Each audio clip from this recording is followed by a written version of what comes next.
1 million का net profit and 15% की growth, लेकिन अगर प्रेजेंटेशन वीक है तो इम्पैक्ट 0। आज की वीडियो के अंदर हम सीखेंगे कि कैसे कुछ शेप्स एंड कुछ स्मार्ट फॉर्मेटिंग का इस्तेमाल करके आप कैसे प्रोफेशनल फाइनेंशियल हाइलाइट्स क्रिएट कर सकते हैं। अस्सलाम वालेकुम, मैं हूं आपका trainer Arsalan. Let's simplify and beautify.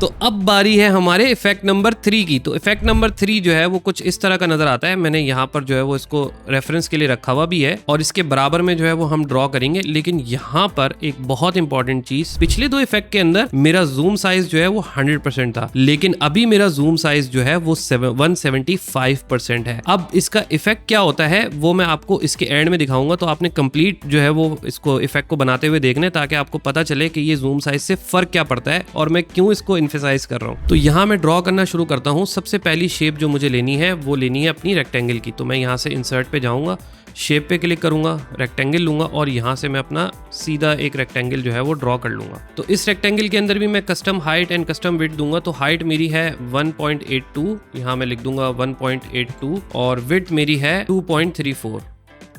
Enter करूंगा तो मेरा जो रेक्टेंगल है वो बन चुका है। अब मैं इसको थोड़ा सा इसके बराबर में लाके रख दूंगा यहाँ पर इस तरह, ताकि मैं अपने जो है वो डिजाइन को साथ साथ देख सकूं और आपको भी आसानी हो देखने में। अब मैं करूंगा ये कि इसका जो फिल कलर है उसको मैं कर दूंगा नो फिल, और इसकी आउटलाइन जो है वो यहाँ से मैं जाके आउटलाइन के अंदर मोर आउटलाइन कलर पे जाऊंगा और ये वाला जो कलर कोड है उसको लगा दूंगा। ओके प्रेस करूंगा तो मेरा ग्रे कलर आ जाएगा। अब मैं एक और रेक्टेंगल लूंगा, तो यहाँ से मैं रेक्टेंगल को सिलेक्ट कर लेता हूँ और यहाँ मैं एक और रेक्टेंगल को ड्रॉ कर लूंगा। अच्छा, इसकी भी मैं कस्टम हाइट असाइन करूंगा। तो मुझे बेसिकली इसको सबसे छोटा बनाना है, तो मैं यहाँ से इसको ड्रैग करके छोटा भी कर सकता हूँ, ठीक है। और मैं यहाँ से जाके अगर 0.05 एंटर करूंगा तो वो मिनिमम के ऊपर आ जाएगा। और इसका जो फिल कलर है वो मैंने लेना है, शेप फिल पे जाऊंगा, मोर फिल कलर के ऊपर क्लिक करूंगा और यहाँ से मैं अपना कस्टम फिल कलर दे दूंगा। इसको ओके प्रेस करूंगा तो मेरा फिल कलर अपडेट हो जाएगा। शेप आउटलाइन मुझे कुछ नहीं चाहिए, तो मैं इसको नो आउटलाइन कर दूंगा। अब मैं क्या करूंगा कि इस लाइन को उठा के जो है वो इसके ऊपर लेकर आ जाऊंगा, ठीक है। और इसको मुझे थोड़ा सा छोटा करना पड़ेगा ऐसे। तो अब जो है वो मेरा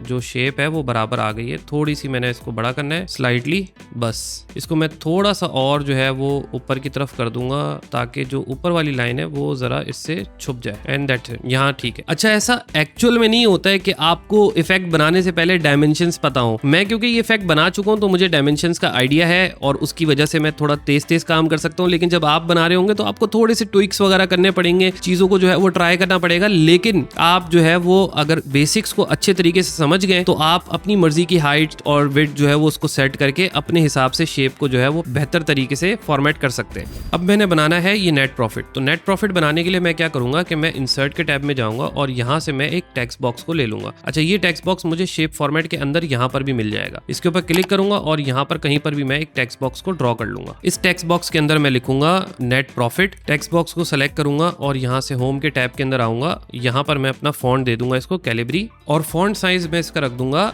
16। एंटर प्रेस करूंगा। फॉन्ट कलर को अपडेट करने के लिए मैं यहाँ से भी फॉन्ट का कलर अपडेट कर सकता हूँ। तो मैं यहाँ से जाऊंगा, मोर कलर पे जाऊंगा, कस्टम पे जाऊंगा और यहाँ से मैं अपना जो कलर है उसको टाइप कर दूंगा।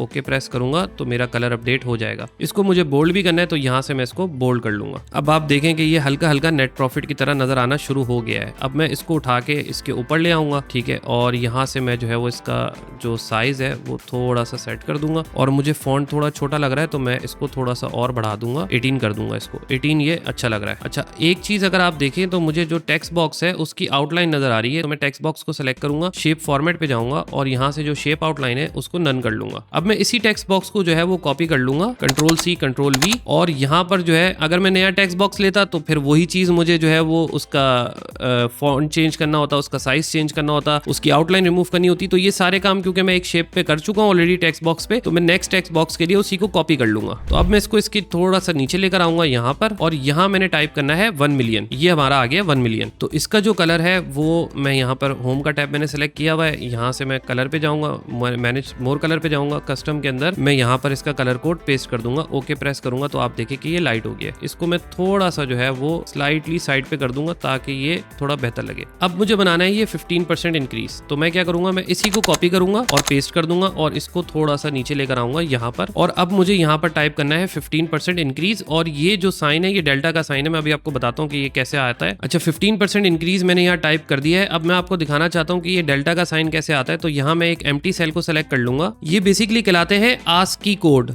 ASCII की जो एक्चुअल स्पेलिंग है वो है ASCII। इसकी फुल फॉर्म क्या होती है कि American standard code for information and interchange. अब ये आता कैसे है, बेसिकली मैंने अपने एक एम्प्टी सेल को सेलेक्ट किया हुआ है और यहाँ मैं ऑल्ट को होल्ड करूंगा और अपने कीबोर्ड से 30 कोड जो है वो टाइप करूंगा। तो आप देखें कि अपवर्ड ट्रायंगल जो है वो नजर आ रहा है। और अगर मैं ऑल्ट को होल्ड करके 31 दबाऊंगा तो अब आप देखें डाउनवर्ड ट्रायंगल नजर आ रहा है। मेक श्योर करना है कि नम लॉक जो है वो आपका ऑन है, अगर वो ऑफ होगा तो फिर ये नंबर नहीं चलेंगे। तो आपने उसको ऑन रखना है और फिर ऑल्ट को होल्ड करके 30 जैसे ही आप टाइप करके ऑल्ट को रिलीज करेंगे, आपने स्पीड में टाइप करना है, ऑल्ट को रिलीज करेंगे तो हमारे पास ये सिंबल जो है वो नजर आ जाएगा। इसमें और भी बहुत सारे सिंबल होते हैं, जैसे अगर आप ऑल्ट को होल्ड करके 64 दबाएंगे तो आप देखें कि @ का साइन आ गया। और अब मैंने जो है वो इसका फॉन्ट साइज जो है और उसका जो फॉन्ट कलर है उसको चेंज करना है। तो मैं इसका फॉन्ट साइज ले लूंगा 6, आई थिंक अच्छा लगेगा। बहुत छोटा हो गया 6, थोड़ा सा इसको जो है वो मुझे बड़ा करना पड़ेगा, लाइक दिस, ठीक है। और मैं इसको जो है वो थोड़ा सा नीचे करके रख दूंगा। अच्छा एक चीज जो है वो हम भूल गए, अगर आप देखें तो इन टेक्स्ट बॉक्स के अंदर जो है ना वो फिल कलर आ रहा है। तो अगर मैं इसको साइड में लेके जा रहा हूँ तो आप देखें कि ये ओवरलैप कर रहा है मेरे ग्रे कलर को। तो मैं क्या करूंगा कि मैं इसका फिल कलर जो है वो खत्म कर दूंगा। मैं भी Ctrl+Z दबा रहा हूँ ताकि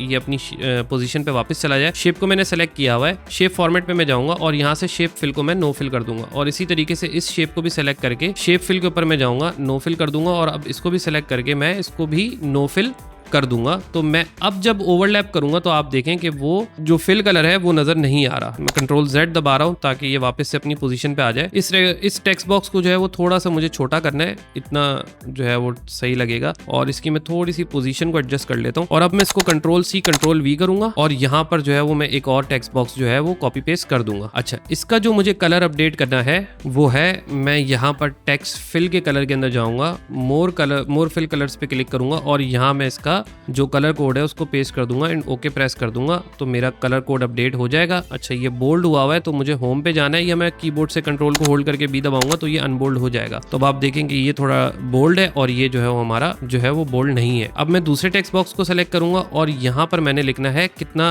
अमाउंट इंक्रीज हुआ है, तो उसको मैं टाइप कर दूंगा। यहाँ पर 1 लाख से जो है वो इंक्रीज हुआ है, ठीक है। तो इसको मैं सेलेक्ट करूंगा और इसको भी मैं Ctrl+B दबाऊंगा ताकि इसका बोल्ड खत्म हो जाए और इसको मैं थोड़ा सा और साइड पे रख दूंगा। और अब इसका जो साइज है उससे बेसिकली थोड़ा बड़ा मुझे ये बनाना है, क्योंकि ये नंबर है तो मैं चाहता हूँ इस पे ज्यादा एम्फसाइज हो। तो ये क्योंकि जो है वो मेरा 9 है तो मैं जो अपना नंबर है उसको 10 या 11 पे रख सकता हूँ। तो मैं इसको 10 टाइप करूंगा, एंटर करूंगा तो आप देखिए कि ये थोड़ा सा बड़ा हो गया और विजिबल हो गया। अब इसके बाद मुझे बनाना है कंपेयर टू। तो मैं इसी शेप को सेलेक्ट करूंगा, कॉपी पेस्ट कर लूंगा और इसको थोड़ा सा नीचे लेकर आ जाऊंगा यहाँ पर। और यहाँ पर जो है वो मैं इसका फॉन्ट जो है वो मैं यहाँ से, अच्छा ये भी एक बड़ा जबरदस्त सा ऑप्शन है कि अगर मैंने अंदर, जैसे अभी ये मैं बाहर क्लिक कर रहा हूँ यहाँ पे और अब मैंने टेक्स्ट बॉक्स को सेलेक्ट किया है और जैसे ही मैं इसको सेलेक्ट करूंगा तो मेरे पास यहाँ एक छोटी सी टूल टिप खुल जाएगी जहां मेरे पास ये टेक्स्ट के ऑप्शंस हैं। क्योंकि ये टेक्स्ट बॉक्स है तो मुझे यहाँ पर ये इजीली विजिबल हो जाएगा।